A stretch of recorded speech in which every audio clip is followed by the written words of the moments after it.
यो मातरं खगा अस्तन्यां यथा वत्सतरा सुधरता प्रियं प्रियेव विष्णुं विषोड़ मनोर्यविन्दिच्छदिच्छते।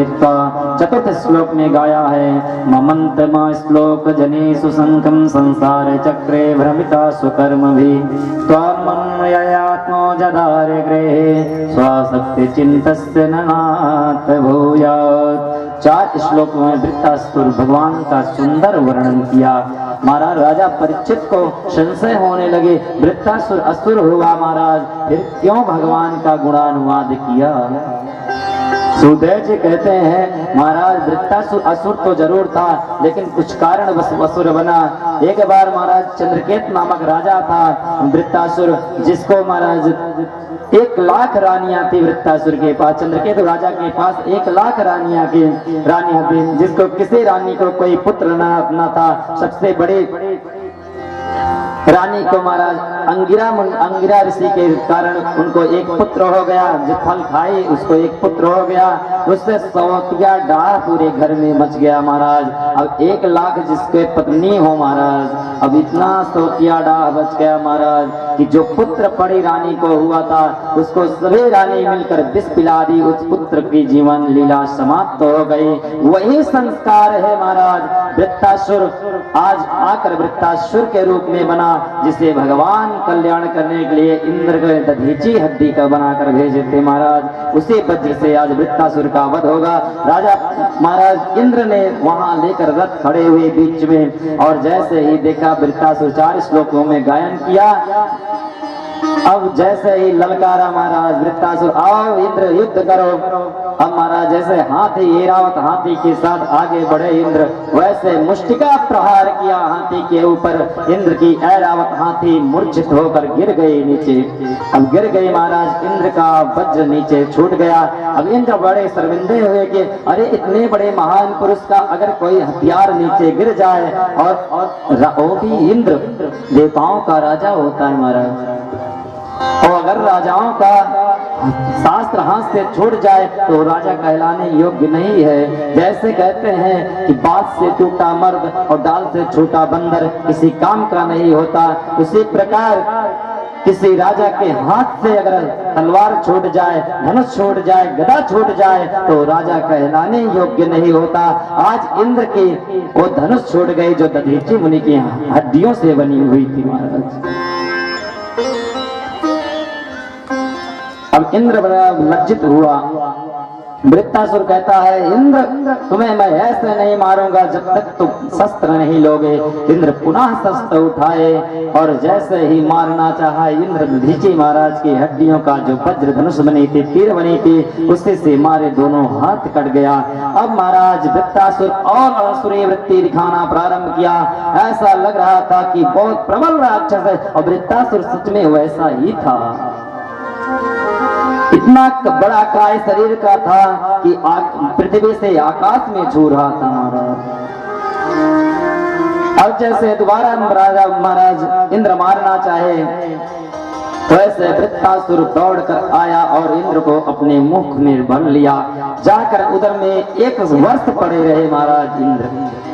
1 वर्ष के बाद पेट फाड़ते फाड़ते वृत्तासुर के पेट से महाराज इंद्र प्रकट हुए।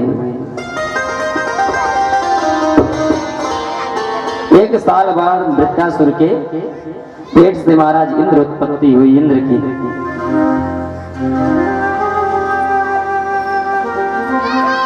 महाराज वृत्तासुर भगवान के चरणों में गया।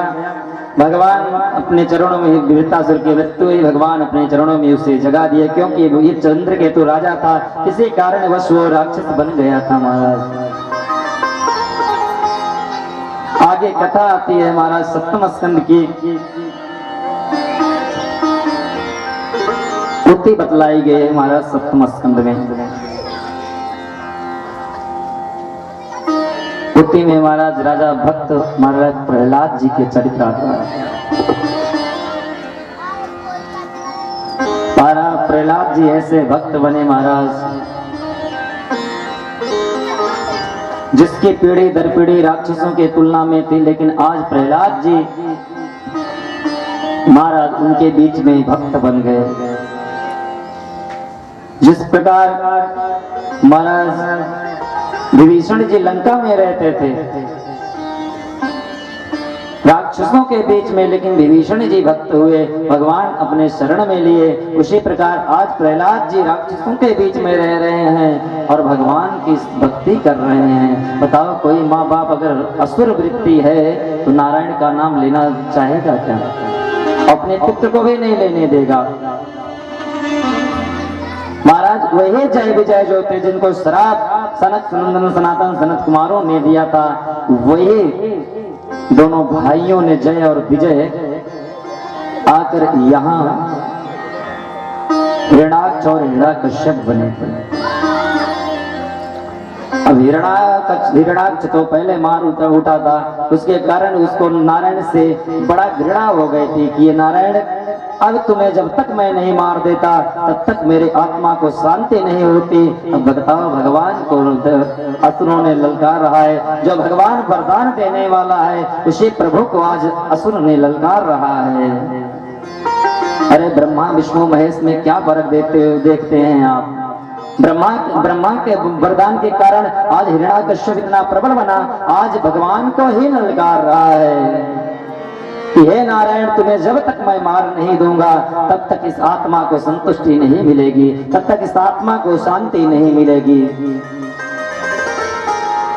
महाराज हिरण्याकश्यप भगवान के प्रचंड शत्रु हुआ। तपस्या कर महाराज ब्रह्मा से वरदान प्राप्त किया। ब्रह्मा दादा प्रकट हुए, बोले बेटा क्या चाहिए? तो बोला महाराज मैं न अंदर मरूं ना बाहर मरूं। जाओ बेटा, ये भी वरदान है, तू ना अंदर मरेगा ना बाहर मरेगा। बोला महाराज ना मैं अस्त्र से मरूं ना शस्त्र से मरूं। महाराज ब्रह्मा दादा बोले ये भी बेटा वरदान देता हूं, ना अस्त्र से मरेगा ना शस्त्र से मरेगा। बोले महाराज मैं ना नारायण से मरो ना नारायण की बनाई हुई सृष्टि से मरो। बोले जाओ बेटा, ना तू नारायण से मरेगा ना तो नारायण की बनाई हुई सृष्टि से मरेगा।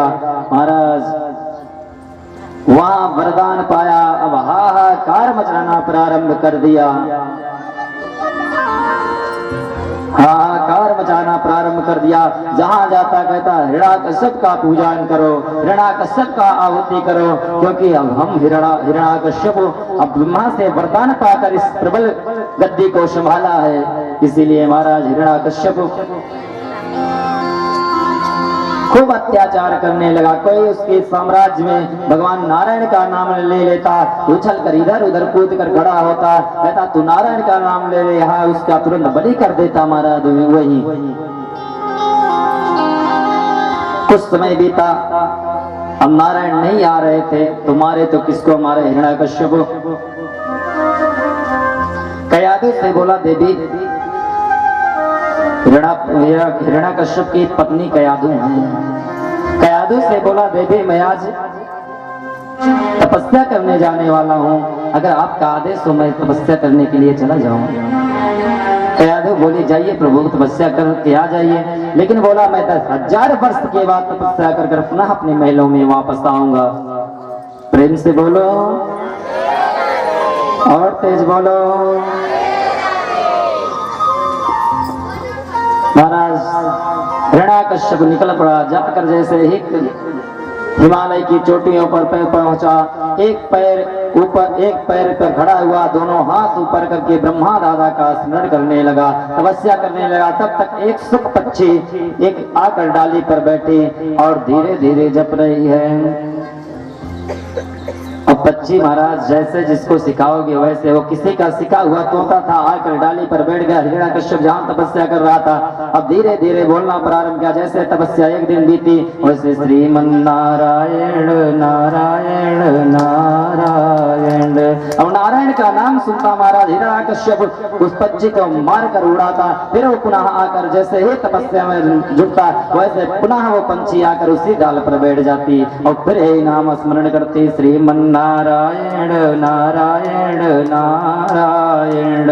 पुनः हिरण्याकश्यप फिर उस पक्षी को उड़ाता। जैसे तपस्या चौथे दिन का करना प्रारंभ किया, वैसे वो पक्षी पुनः आकर उसी डाली पर बैठी और जोर जोर से जपने लगी, भजमन नारायण नारायण नारायण, भजमन नारायण नारायण नारायण। अब नारायण का नाम सुना, बोला एक पक्षी मानेगा नहीं, मैं ही चला जाता हूँ यहाँ से।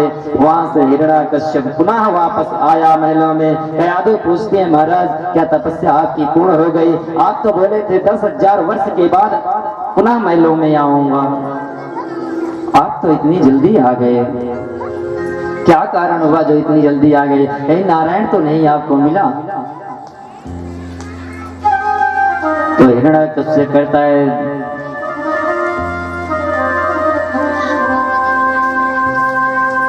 देवी मैं तपस्या के लिए गया था, लेकिन कुछ कारणवश मेरे को आना पड़ा, क्योंकि मैं वहां तपस्या कर रहा था तो एक सुख तोता पक्षी आकर बैठकर नारायण का नाम जप रहा था, और नारायण का नाम मुझे अच्छा नहीं लगता देवी, मैं इसीलिए वहां से चला आया। क्योंकि शत्रु जो भगवान का भक्त नहीं होता उसे नारायण कहाँ भाएगा।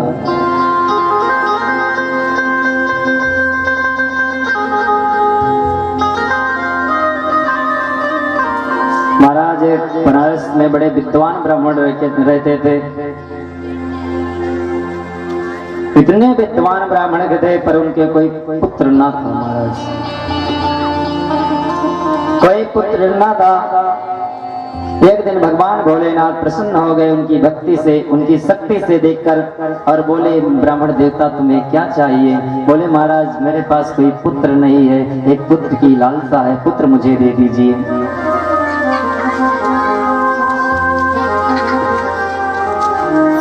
भगवान भोलेनाथ बोले कि महाराज मैं आपको पुत्र तो अवश्य दे सकता हूँ, लेकिन आपके इस ललाट में कोई पुत्र नहीं लिखा है, इस जन्म में आपको कोई पुत्र नहीं हो सकता।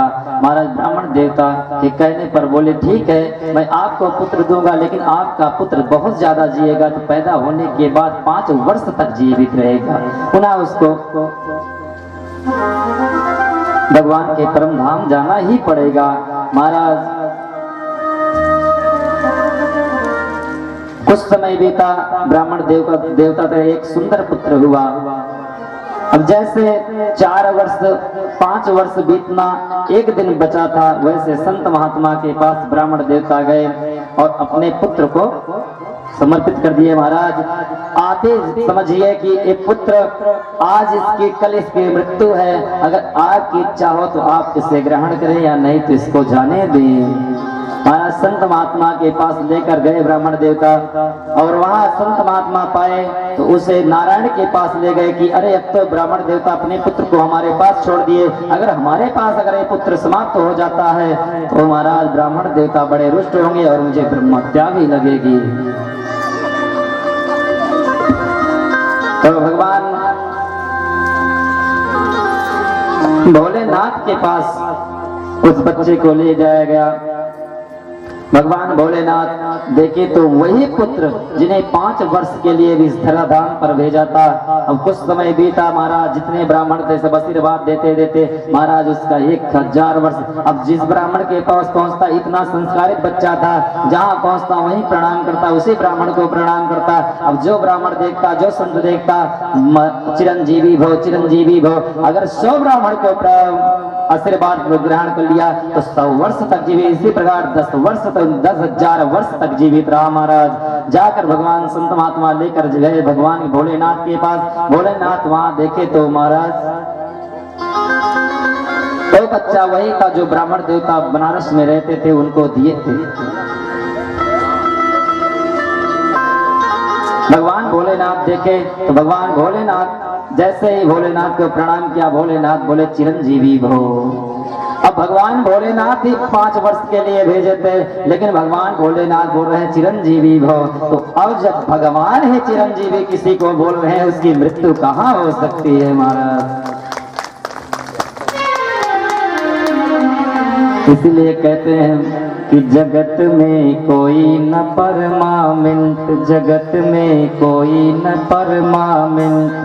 तेल चमेली वो के साबुन चाहे लगा ले सेंट, जगत में कोई न परमानेंट, जगत में कोई न परमानेंट। जगत में कोई परमानेंट नहीं रहेगा महाराज, सबको एक न एक दिन जाना पड़ेगा। किसी न किसी को भगवान के पास जाना है, किसी को यमराज के पास जाना है, किसी को यमराज के उस 28 नरकों में पड़ा रहना है।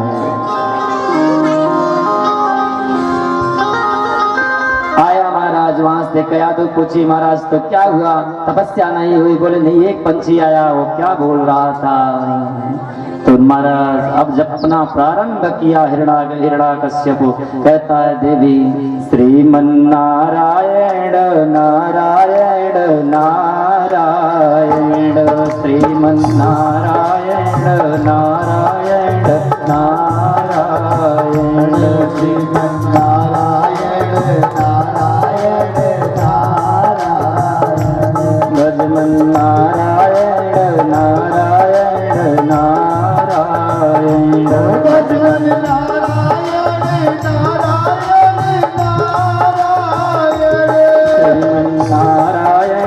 नारायण नारायण, श्रीमन्नारायण नारायण नारायण। बोलती है बस महाराज इतना ही ऐसे तो जप रहे थे, नहीं बोले और तेज जप रहा था। कैसे जप रहा था? बोले श्रीमन्नारायण नारायण नारायण, श्रीमन्नारायण नारायण, लक्ष्मी नारायण नारायण नारायण, लक्ष्मी नारायण नारायण नारायण, भजमन्नारायण नारायण नारायण, भजमन्नारायण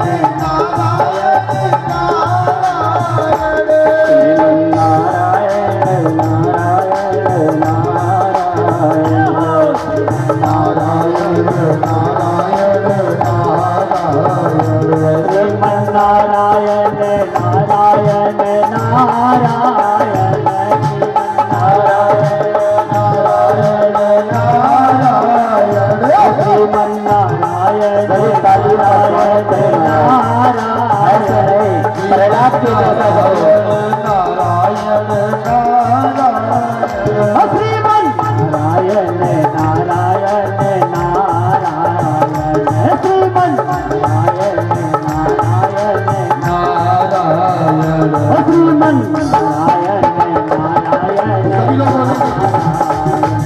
श्रीमन्नारायण नारायण नारायण, श्रीमन्नारायण नारायण नारायण, श्रीमन्नारायण नारायण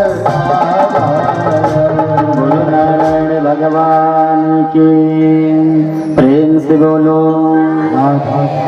जय जय, जोर से बोलो राधे राधे राधे राधे।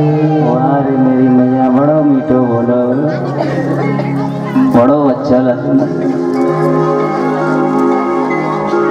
अब महाराज हिरण्याकश्यप से इतना जपवाई करा धू महारानी, इतना जपवाई महाराज नारायण का नाम, अब नारायण का ही नाम उससे मुख से निकला। ऐसा जपवाई इतना जपे महाराज कि उसी रात्रि को महाराज प्रहलाद जी कयाधु माँ के गर्भ में आ गए। बोलो प्रहलाद जी महाराज की। नारायण की कृपा हुई, 9 वर्ष बाद महाराज प्रहलाद की उत्पत्ति हुई। महाराज प्रहलाद जी जन्म से ही भगवान के भक्त निकले, जन्म से ही भगवान की भक्ति करना प्रारंभ कर दिए। अब 5 वर्ष के महाराज प्रहलाद जी हुए, उस समय बीता 5 वर्ष के हुए महाराज प्रहलाद जी। अब इतना नारायण का नाम जपते, जहाँ घूमते वहीं श्रीमन नारायण नारायण नारायण। अब बताओ, राक्षसों के नगरी में नारायण का नाम जपा जा रहा है। महाराज आप लोग तो जप लो, कम से कम इंसान है, भगवान की नगरी है। आप जिस प्रांगण में बैठे हैं, जहाँ तक भागवत जी की आवाजें जाती है महाराज, वो एरिया पवित्र हो जाती है, धन्य धन्य हो जाती है। कथा श्रवण करने का यहाँ बैठकर अवसर न मिले, जाकर घर में सोकर कथा श्रवण करे। अगर थोड़ा सा कथा श्रवण कर पाया महाराज, भूल में जप लिया महाराज नारायण का नाम, तो भव से पार हो जाओगे। बताओ, हिरण्याकश्यप कितना बड़ा विरोधी नारायण का, लेकिन नारायण का नाम उसके महलों में जपा जा रहा है। अरे कितना भी असुर हो जाए, लेकिन नारायण तो नारायण है, तो कण कण में व्याप्त है। असुर को भी बनाने वाले और देवताओं को भी बनाने वाले, इस सृष्टि को बनाने वाले तो नारायण ही अकेले हैं। कहते हैं जन्माद्यस्य तो यनादि तरकस, जो जन्म लेता ही नहीं ऐसे हमारे प्रभु, जिनका कभी मरण होता नहीं ऐसे हमारे प्रभु श्री ठाकुर जी हैं।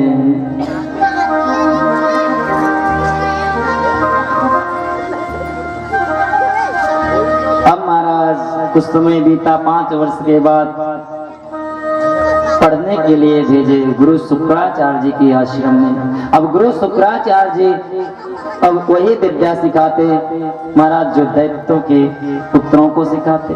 अब दैत्य के पुत्र महाराज प्रहलाद जी भी हुए, लेकिन अब प्रहलाद जी क्या वहां जपते थे। अब जो भी बच्चा देखता प्रहलाद जी को, वो भी नारायण का नाम जपता। और प्रहलाद जी उसे बताते, नाम श्रवणम कीर्तनम यस्यै सर्व पाप प्रणाशनम प्रणामो दुख समस्तस्ता सुनाते महाराज। जो आता महाराज नवदा भक्ति बताते। हमारा सभी वहाँ शुक्राचार्य जी गुरु जी भी नाचने लगे नारायण का नाम सुनते ही। अब जितना नौदा भक्ति में थे सब नाचने लगे महाराज। आया हिरण्याकश्यप क्रोध में तमतमा कर, अरे तू क्या सिखाते हो गुरुदेव भगवान, तुम्हें मैं यहाँ से भेजा था उलोक विद्या सीखने के लिए प्रहलाद को, तुम यहाँ नारायण नौदा भक्ति सिखा रहे हो। महाराज गुरु शुक्राचार्य जी प्रहलाद के साथ नाच रहे हैं। आइए हम सभी प्रहलाद की भक्ति में नौदा भक्ति में समाहित होते हैं।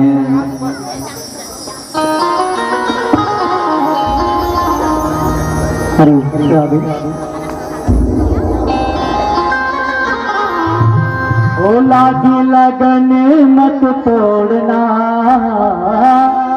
लागी लगन मत तोड़ना, हरि जी मेरी लागी लगन मत तोड़ना, हरि जी मेरी लागी लगन मत तोड़ना, हरि जी मेरी लागी लगन मत तोड़ना, हरि जी मेरी लागी लगन मत तोड़ना, लागी लगन मत तोड़ना, लागी लगन मत तोड़ना, लागी लगन मत तोड़ना, लागी लगन मत तोड़ना, हरि जी मेरी लागे लगन मत तोड़ना, हरि जी मेरी लागे लगन मत तोड़ना।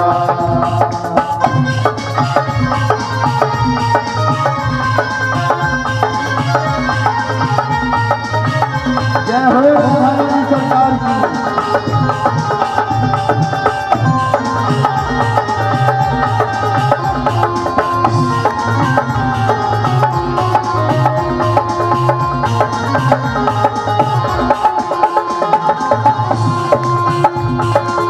तू मेरा सेठ है तू ही साहूकार है, तू मेरा सेठ है तू ही साहूकार है, तू मेरा सेठ है तू ही साहूकार है, तू मेरा सेठ है तू ही साहूकार है, तू ही मेरा सेठ है तू ही साहूकार है, तू ही मेरा सेठ है तू ही साहूकार है, तू ही मेरा सेठ है तू ही साहूकार है, तू ही मेरा सेठ है तू ही साहूकार है।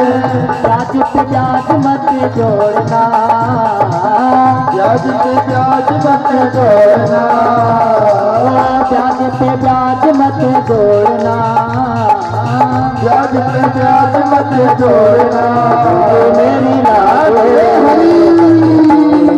तुझे मेरी लागे लगन मत तोड़ना, तुझे मेरी लागे लगन मत तोड़ना, तुझे मेरी लागे लगन मत तोड़ना।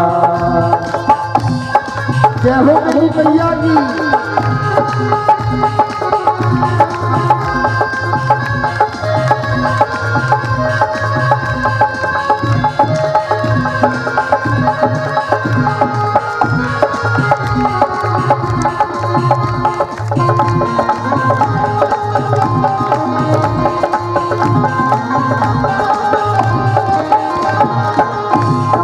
के दिन से सुन लीजिए, के दिन की सुन लीजिए, के दिन से सुन लीजिए, के दिन की सुन लीजिए, काशी के दिन से सुन लीजिए, काशी के दिन से सुन लीजिए, काशी के दिन से सुन लीजिए, काशी के दिन से सुन लीजिए। हाथ पकड़ मत छोड़ना, पकड़ मत छोड़ना, हाथ पकड़ मत छोड़ना, हाथ पकड़ मत छोड़ना। मुझे मेरी छोड़ना, मुझे मेरी लागे लगन मत तोड़ना, मुझे मेरी लागे लगन मत तोड़ना, मुझे मेरी लागे लगन मत तोड़ना, मुझे मेरी लागे लगन मत तोड़ना। बातें में हरियाल की।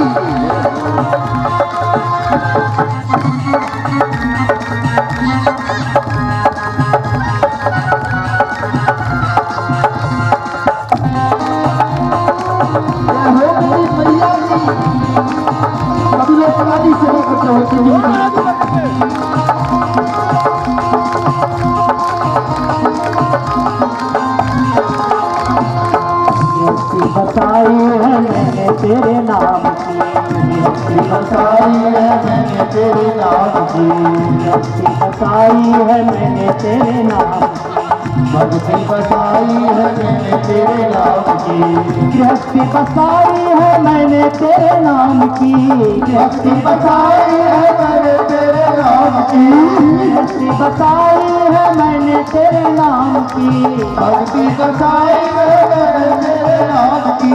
मेरे भरोसे मत छोड़ना, मेरे भरोसे मत छोड़ना, मेरे भरोसे मत छोड़ना, मेरे भरोसे मत छोड़ना। मुझे मेरे लागे छोड़ना, मुझे मेरे मुझे मेरे लागे लगन मत तोड़ना, मुझे मेरे लागे लगन मत तोड़ना, ओ लागे लगन मत तोड़ना, लागे लगन मत तोड़ना, लागी लगन मत तोड़ना।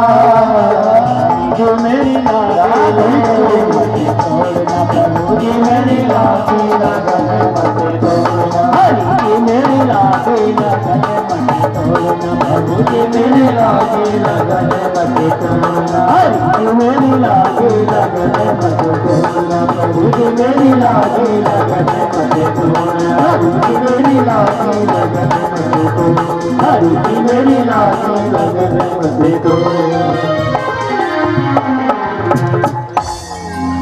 बुलवा के बिहारी लाल की, भक्त वत्सल्य भगवान की जय जय श्री। अरे मैया जोर से बोलियो और तेज। राधे राधे। एक बार अच्छे से जोर लगाओ, ऐसे नहीं अच्छे लग रहे हैं। जितनी ताकत हो लगा दो मैया एक बार बस। अगर बोलोगे फिर उसके बाद नहीं बुलवाऊंगा, लेकिन एक बार ताक लगा कर बोलो, प्रेम से बोलो और जोर बोलो, राधे राधे जय जय श्री जय हो राधा रानी। सब मैया को कल्याण करियो राधा रानी।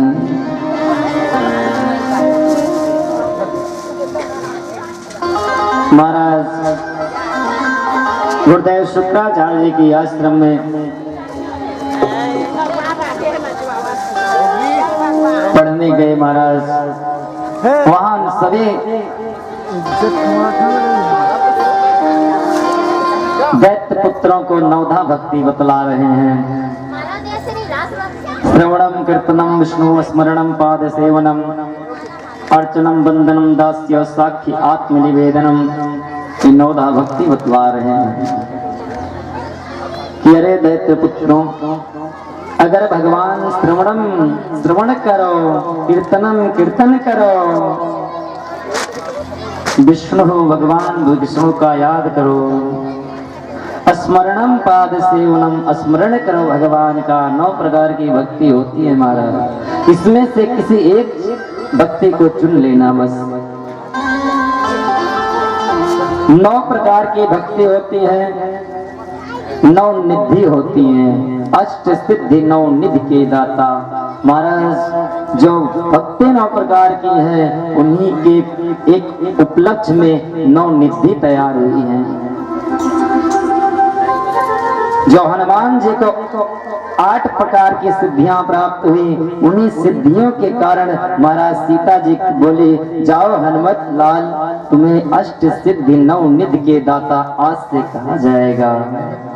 वहीं से हनुमान जी को अष्ट सिद्धि प्राप्त हुई, 9 निधि प्राप्त हुई। महाराज वही 9 भक्ति आज श्रवणम कीर्तनम विष्णु स्मरणम पाद सेवनम अर्चनम और बंदनम दास्यो साख्य आत्मनिवेदनम, इन 9 प्रकार की भक्ति बताए। सभी दैत्यों के पुत्रों ने बड़े हास्य उल्लास से महाराज प्रहलाद जी के साथ नवधा भक्ति करना प्रारंभ किए। अब जितने शुक्राचार्य जी के शुक्राचार्य उसमें जितने भी गुरु जी थे, सब भगवान प्रहलाद जी के साथ नृत्य करने लगे। जब हिरण्याक्ष को पता लगा कि वहां काल को उलोक कुंड नामक विद्या सीखने के लिए भेजा हूँ, महाराज आया हिरण्याक्ष से तंत्रमा अपने पुत्र को पकड़कर झटका, अरे तू यहाँ नवधा भक्ति सीखता है, सभी दैत्य पुत्रों को तुम भक्त बनाना चाहता है विष्णु का। महाराज बड़ा रुष्ट हुआ, ले जाकर सैनिकों को आदेश दिया, ले जाकर इसको समुद्र में फेंक दो। महाराज ले जाकर प्रहलाद जी को समुद्र में फेंक दिया। जैसे समुद्र में फेंका, भगवान स्वयं मत्स्यावतार में प्रकट हुए। बड़ मत्स्या भगवान की। बताओ, भगवान अपने भक्तों के लिए मत्स्यावतार ले सकते हैं, तो हमारे हाथ के लिए क्या नहीं ले सकते। मछली बन सकते हैं, कूर्म बन सकते हैं, तो भगवान अगर हमारे आपके ऊपर कष्ट पड़ेगा तो भगवान क्या नहीं बन सकते।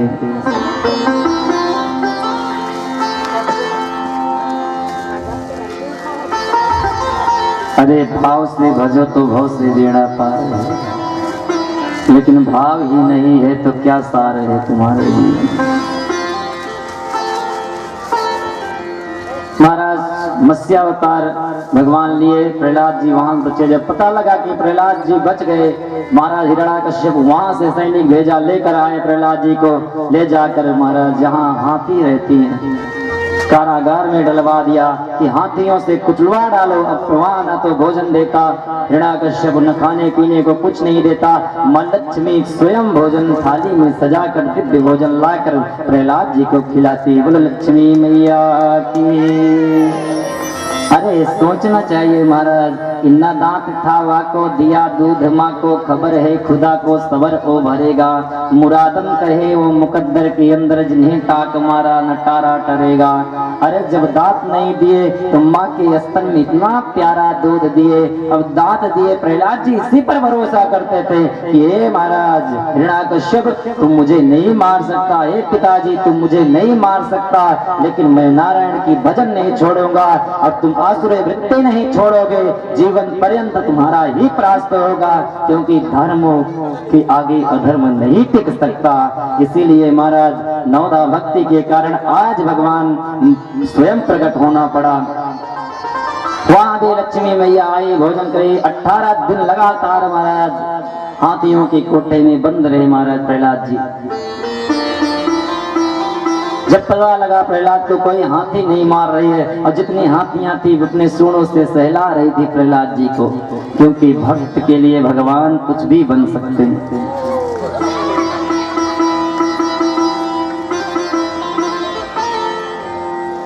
भक्त बिना ये कुछ भी नहीं है, भक्त है इसकी जान, भक्त की बस में है। भक्त तो भगवान का जान है। महाराज वहां से प्रहलाद जी को निकलवाया, लाकर अपने महलों में रखा। बोला, बोल प्रहलाद, तुम्हारा नारायण कुमार कहाँ, नारायण कहाँ है? बोले, पिताजी वो तो कड़ कड़ में व्याप्त रहते हैं और कीर्तन कर रहे हैं नारायण का। बोले, पिताजी वो तो कड़ कड़ में व्याप्त हैं, आपके हृदय में है, लेकिन आपके जो आत्मा रूपी दो नयन हैं वो दोनों बंद हुई हैं, सो गई हैं। नहीं सुप्तस्य सिंहस्य मुखे मृगाः, सोए हुए सिंह के मुख में कभी स्वयं से मृग नहीं आ सकता। प्रेम से बोलो और जोर बोलो, पाटन लगा कर बोलो। इंद्रकेतु राजा भक्त पहले से था, लेकिन श्राप बस वो हाथी बनना पड़ा।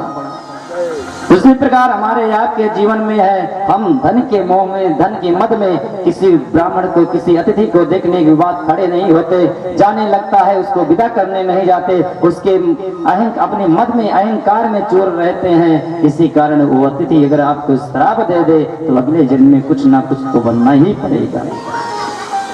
आज दुर्वासा द्वारा श्राप लगा है महाराज गजेंद्र के ऊपर।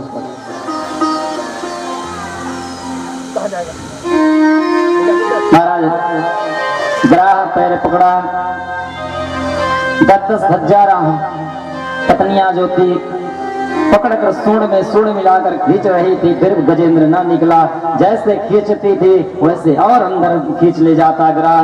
पुत्र जुटे, पुत्र भी हार गए, सब वापस चले गए। अब गजेंद्र अकेले बचा। महाराज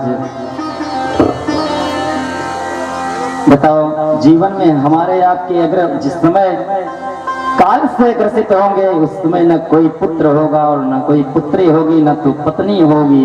तो केवल अगर जलना है कहीं हमें आपको तो अकेली ही जाना है, और जलना भी अकेली पड़ेगा। महाराज पत्नी कहाँ तक जाएगी? ज्यादा से ज्यादा आपको अपनी डेरी तक निकल कर देख लेगी आपके शव को। उसके बाद पुत्र कहाँ तक जाएंगे? ज्यादा से ज्यादा आपको ले जाकर अग्निदान तक एक लोटे घी का डाल देंगे सर में। इससे ज्यादा थोड़ी आपके साथ जाने वाला कोई है। अगर काल से ग्रसित होते हैं तो हमें स्वयं भोगना पड़ता है। आज वो गजराज काल से ग्रसित है, न उसकी पत्नियां साथ दी और न पुत्र साथ दिए, सब चले गए।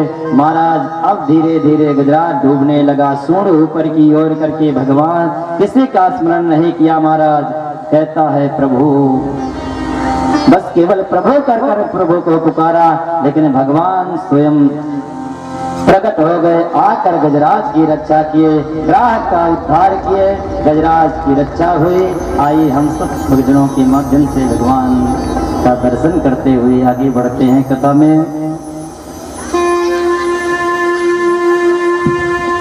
निर्बल के प्राण पुकार रहे, जगदीश हरे जगदीश हरे। निर्बल के प्राण पुकार रहे, जगदीश हरे जगदीश हरे। निर्बल के प्राण पुकार रहे, जगदीश हरे जगदीश हरे।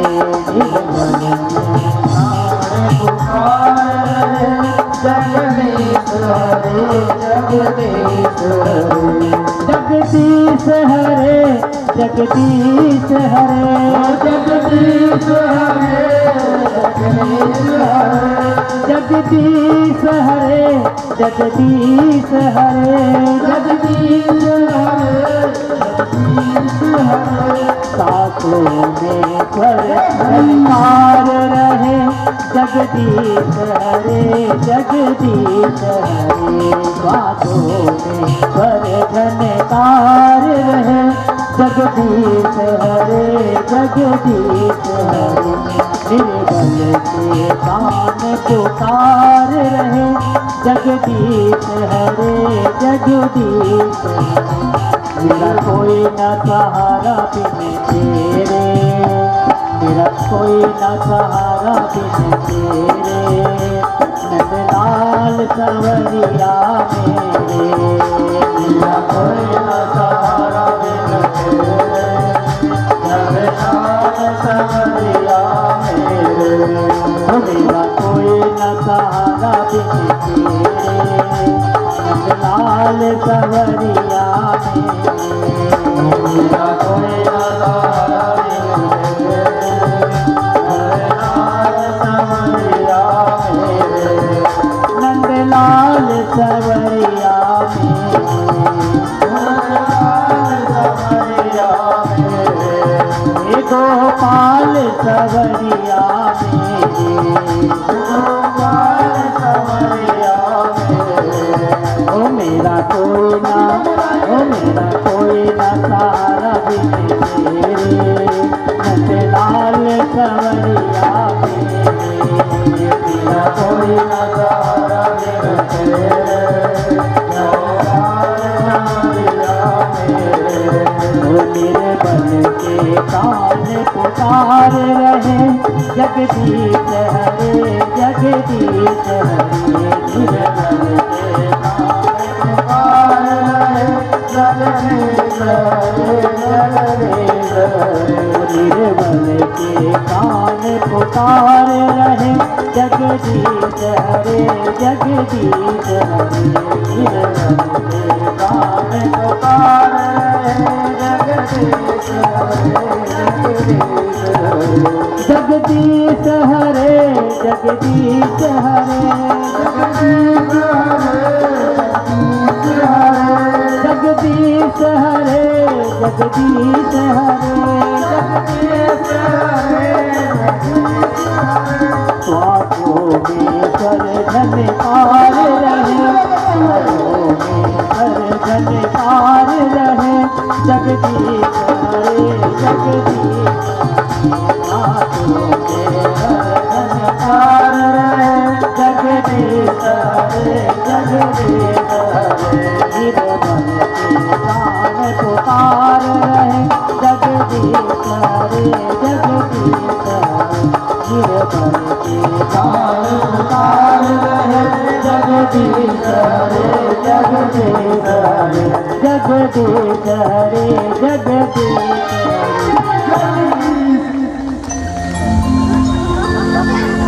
बोले गोविंद भगवान की।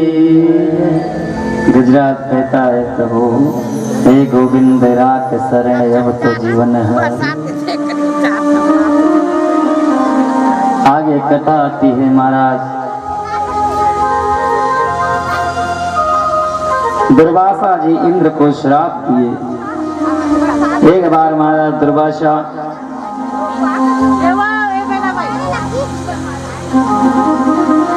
पूजन करके उठे थे। महाराज इंद्र आ गए, इंद्र को माला दे दी, ले जाओ इंद्र। अब इंद्र जैसे माला लेकर आया वैसे अपनी ऐरावत हाथी को पहना दिया। हाथी के गले से माला टूट गया और उसको हाथी अपने पैरों से कचर दिया। दुर्वासा गए देख के तो माला हाथी कचर दी। महाराज इंद्र को श्राप दे दिए, जाओ इंद्र तुम जिस प्रकार इस हमारे माला के अपमान किए हो, आज से मैं तुम्हें श्राप देता हूँ, तुम स्त्री से हीन हो जाओगे। महाराज जिसका राजा स्त्री से हीन हो गया तो प्रजा कहाँ चल सकती है। सभी देवता स्त्री से हीन हो गए। आगे चलकर महाराज शुक्राचार्य गुरुदेव को पता लगा कि इंद्र स्त्री से हीन हो गए, सभी देवता स्त्री से हीन हो गए हैं। तो महाराज बिना स्त्री के बिना कुछ हो भी नहीं सकता।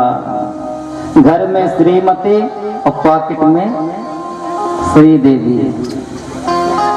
अगर घर में श्रीमती नहीं है तो घर की शोभा नहीं है।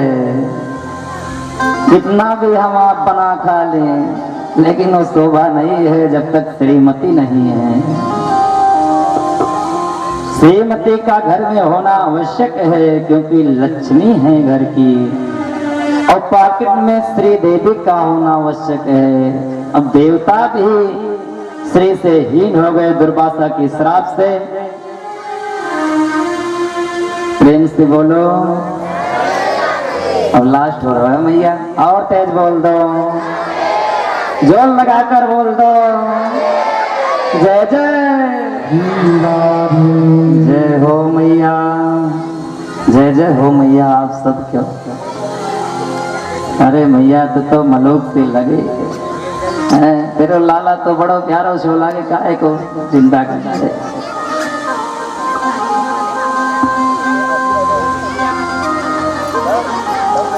महाराज सभी देवता स्त्री से हीन हो गए। शुक्राचार्य गुरुदेव को पता लगा कि देवता सभी स्त्री से हीन हो गए। अब शुक्राचार्य दैत्यराज राजा बलि को आदेश दिया, राजन जाओ सभी देवता स्त्री से हीन हो गए हैं, अब इनको परास्त करके और राजगद्दी आप संभालो। जैसे ही राजा बलि को पता लगा कि सभी देवता स्त्री से हीन हो गए, शुक्राचार्य जी के कहने पर सभी देवताओं के पास गए। युद्ध हुआ महाराज, देवासुर युद्ध में महाराज सभी देवता परास्त हो। देवताओं से युद्ध हुआ महाराज। अब राजा बलि को भगवान के द्वारा दिया हुआ एक रथ था, उस रथ पे विराजमान हुआ और उसको ब्राह्मणों ने कह दिया था, जाइए इस रथ को अगर लेकर आप जाओगे तो आपको नारायण भी नहीं हरा सकते।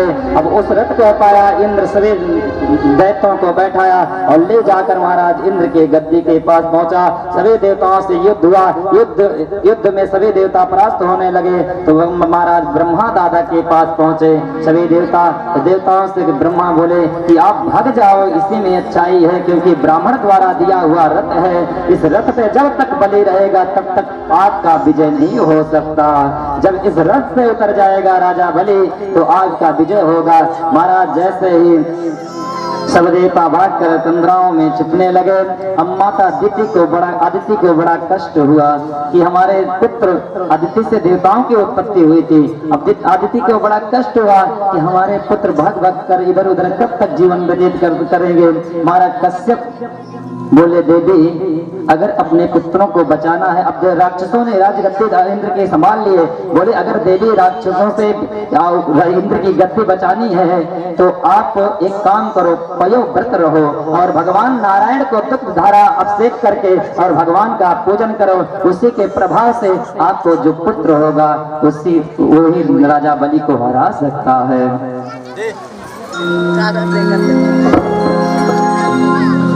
महाराज जैसे ही माँ आदिति पयोव्रत की, उनके पयोव्रत के प्रभाव से महाराज बावन भगवान की उत्पत्ति हुई। बड़े बावन भगवान की जय जय श्री राधे। गुरु नारायण भगवान की, भक्त वत्सल भगवान की। हम सभी कल विस्तार पूर्वक राजा बलि की कथा श्रवण करेंगे। आज आइए झांकियों के माध्यम से राजा बलि के सारे धन को बावन भगवान कैसे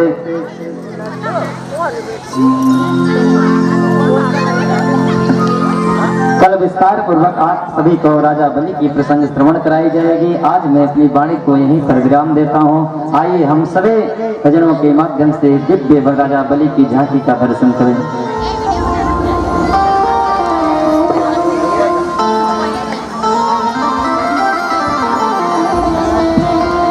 हरि साधु हरि वृंदावन हरिलाल की जय, भक्तवत्सल भगवान की जय।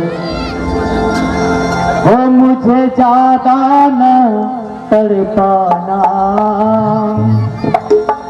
ओ श्याम ज्यादा न तड़पाना, दीवाना हो तेरा कान्हा, दीवाना हो तेरा कान्हा, दीवाना हो तेरा कान्हा, दीवाना हो तेरा कान्हा, हो दीवाना हो तेरा, दीवाना हो तेरा